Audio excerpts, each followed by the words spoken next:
नेताजी के साथ हम लोग फरक्काबाद जेल में थे, कभी कहते हैं हम लोग लखनऊ में लाठी खाए थे, और कभी कभी वो जो पुराने सर्टिफिकेट नेताजी के दस्तखत के हैं वो भी हम लोगों को दिखाते हैं। इसलिए जहां ये चुनाव लोकसभा के प्रत्याशी के चुनने का है, वहीं ये चुनाव हमारे बूथ और प्रभारी और कार्यकर्ता और जनता को नेताजी को याद कर करके हमें एक एक वोट साइकिल के निशान पे डालने का भी चुनाव है। जहां नेताजी जमीन से लेकर के और जनता के लिए हमेशा संघर्ष करते रहे। वो जमीनी नेता थे, इसीलिए देश के इकलौते नेता को जिसको धरती पुत्र कहा गया, किसी दूसरे नेता को धरती पुत्र नहीं कहा। और जो वो नारे भी बने हैं उनके, कभी कभी हम लोग नारे जो लगाते हैं वो बड़ी मुश्किल से बनते हैं। जो संस्थाएं हैं उनको धीमे धीमे खत्म किया जा रहा है। जहां महंगाई बढ़ रही है, बेरोजगारी चरम सीमा पर है, और सरकार जो बैठी है वो हम लोगों को, आप लोगों को गुमराह कर रहे हैं। इसलिए जहां तमाम मुद्दे हैं, वही देश ये देखेगा कि मैनपुरी लोकसभा कितने वोटों से जीत करके आ रही है। 2 लाख से कम नहीं साहब। सबकी निगाहें हैं मैनपुरी लोकसभा पर।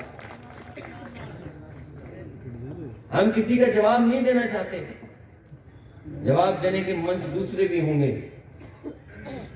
अभी केवल हम लोगों को नेताजी की बातें लेकर के और नेताजी ने जो काम किया है, जिस तरीके से लोगों को जोड़ा है, और जिस तरीके से हमें और आपको पहचान के साथ साथ सम्मान दिलाया, उसका चुनाव है।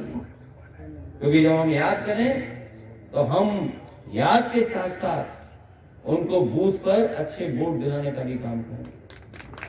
मैं एक बार फिर अपने किसी विधानसभा के सभी कार्यकर्ता नेताओं का धन्यवाद देता हूं, बधाई देता हूं, और इस उम्मीद और इस भरोसे के साथ कि जब आप वोट डालोगे तो ऐतिहासिक वोट दिला करके डिम्पल यादव को आप जिता करके देंगे। इसलिए मेहनत आपको करनी है।